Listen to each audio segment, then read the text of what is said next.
Olá, tudo jóia? Seja muito bem-vindo ao canal da Dama de Ferro. Eu sou o João Coura e você está no Boletim de Notícias. Aqui no Boletim de Notícias da Dama de Ferro, nós levamos até você as notícias mais relevantes e também apresentamos uma análise crítica e independente dos fatos. Eu queria te pedir uma imensa ajuda. Por favor, nos ajude compartilhando o nosso conteúdo. A nossa missão é combater o progressismo que domina nossa mídia, escolas, universidades e instituições da sociedade civil. Contamos com você nessa missão.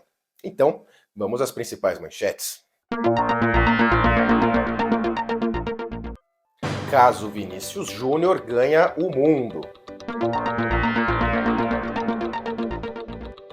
Histórico. O governo Lula entrega sua maior obra até o momento, um letreiro. Amigo monoglota do Lula é barrado pela justiça em agência de exportações.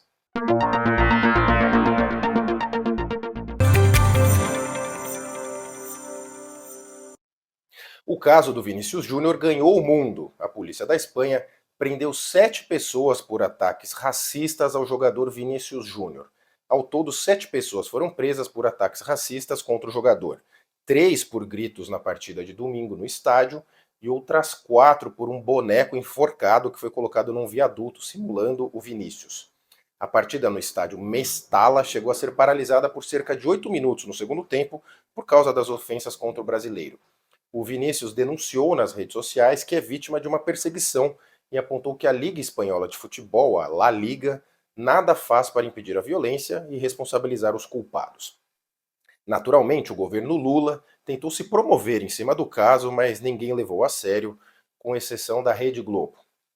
Olha só, sendo o racismo crime, que se punam os culpados pela prática do crime de racismo. Temos que tomar muito cuidado com a questão do justiçamento. A direita, os conservadores, que tanto exigem a individualização da conduta dos manifestantes de 8 de janeiro, não podem se apressar e apontar que o time do Valência, o estádio inteiro ou a Espanha sejam racistas como um todo. Não são. A Espanha não é racista, o Valência não é racista. Que se puna a conduta individual, assim como exigimos no 8 de janeiro. E a Federação Espanhola já anunciou algumas punições ao time do Valência também. E sabemos que existem racistas na Espanha e existem racistas no Brasil. Com toda certeza, são minoria da população nos dois casos. E outro ponto fundamental: a causa do racismo é mais um daqueles temas que é sequestrado pela esquerda. Precisamos tomar cuidado para não permitir que isso aconteça nesse caso também. Veja só, toda a nossa solidariedade ao atleta Vinícius Júnior e todo o nosso repúdio a quem pratica atos de racismo. Que os culpados sejam punidos, que não caiamos nas esparrelas esquerdistas de imputar racismo a um país inteiro ou virarmos linha auxiliar na imposição forçada da tese mentirosa do racismo estrutural. Força, Vinícius Júnior! Momento histórico. O governo Lula inaugurou sua maior obra até o momento, um espetacular letreiro. A inauguração da obra mais importante do governo Lula foi amplamente promovida pela Secretaria da Janja. Secretaria da Comunicação Social da Presidência da República. A obra mais importante consiste no letreiro de um dos 37 ministérios. A retomada do protagonismo da agricultura familiar na agenda do governo federal, afirmou a equipe da SECOM. Uau! A inauguração do letreiro contou com a presença do titular da pasta, o petista Paulo Teixeira. No vídeo, o ministro aparece sorridente e entrega a letra R para um funcionário. Um show! Tudo balela, naturalmente. O tal Ministério do Desenvolvimento Agrário sequer existe na prática na esplanada dos ministérios. Foi só mais um dos cabides de emprego recriados pelo Dilma para os seus apaniguados. E o tal ministério funciona, na verdade, no mesmo prédio da Agricultura e Pecuária e do Ministério da Pesca e Aquicultura.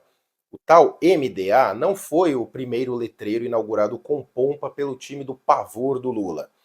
No fim de março, com a presença da primeira-dama da República, a breguíssima Janja da Silva, e também da ministra Margarete Menezes, que a Margarete provavelmente é a pessoa mais perdida do Brasil, foi inaugurado o letreiro do Ministério da Cultura.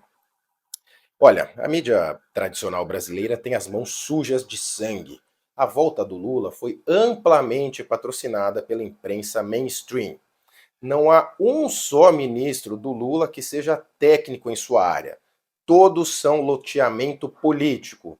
E a mídia não está nem aí. Lembra como eles cobravam os ministros do governo anterior? Que mudança em Folha, Estadão, Globo. Estão dormindo?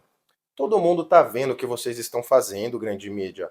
Para que tá feio. E para piorar, não tenhamos dúvida, esse letreiro é com toda certeza a maior obra do governo Lula. O Dilma tá perdidaço, bate cabeça e só viaja.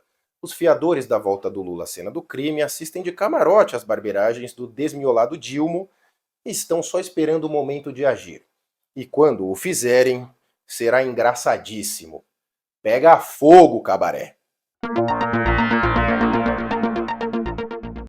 Amigo monoglota do Lula é barrado pela Justiça em agência de exportações. A Justiça Federal anulou a posse do petista Jorge Viana na presidência da Apex, Agência de Promoção de Exportações do Brasil, por não comprovar fluência na língua inglesa. A decisão judicial foi tomada num processo movido pelo senador Flávio Bolsonaro, do PL do Rio de Janeiro. Para anular a nomeação do Viana, a juíza Diana Vanderlei, da Quinta Vara Civil do TJ do Distrito Federal, entendeu que o membro do PT precisa ter domínio do idioma inglês para voltar a desempenhar a função para o qual foi nomeado pelo Lula no dia 3 de janeiro. De acordo com a decisão da juíza, o Viana terá o prazo de 45 dias para provar ter fluência no inglês. Ele foi escolhido pelo Lula para presidir a Apex, e ele chegou a mudar o estatuto da agência em abril. Ele mesmo, ao mudar o estatuto, retirou a obrigatoriedade da fluência em inglês. No cargo, ele tem salário mensal de R$ 65 mil. Ex-senador e ex-governador do Acre, o petista Jorge Viana, foi nomeado pelo Lula depois de perder as eleições de 2022. Um prêmio de consolação. Na Apex, agência que é vinculada ao Ministério das Relações Exteriores, o Viana recebe, curiosamente, um salário maior do que receberia se tivesse vencido a disputa pelo governo acreano. Isso porque, atualmente, o governador do estado da região norte tem salário estimado em R$ 35 mil, e na Apex, 65. Olha, esse caso é a cara do PT. O PT e seus quadros, como José Dirceu e Dilma, sempre se orgulharam de não saber inglês. Diziam não se submeter ao imperialismo yankee. Quanta bobagem. Ninguém é obrigado a falar inglês, mas é óbvio que existem cargos que demandam o conhecimento da língua inglesa. E nesse caso, o estatuto da Apex exigia o conhecimento. E o espertinho Viana, amigo do Lula, de quem mais seria, mudou o estatuto, ou seja, ele confessou que não sabe inglês. Um verdadeiro show de democracia, amor e combate ao fascismo. E veja só, não podemos nos espantar se no prazo concedido pela juíza, o petista der um jeitinho de apresentar algum certificado mostrando que fale inglês, mesmo ele sendo réu confesso de que não fala. Nós vivemos num país em que é normal vender atestado médico nos centros da cidade. Um país em que o Lula voltou à cena do crime, não é, Geraldo Alckmin? Então, não podemos nos estranhar com nada que aconteça. O desgoverno Lula segue desidratando em tempo recorde. Seus ministros batem cabeça. A Miriam Leitão e o Reinaldo Azevedo estão exaustos de contornar as pataquadas do Dilma. Dá uma folga pro tio Rei, Lula. Para de bater cabeça.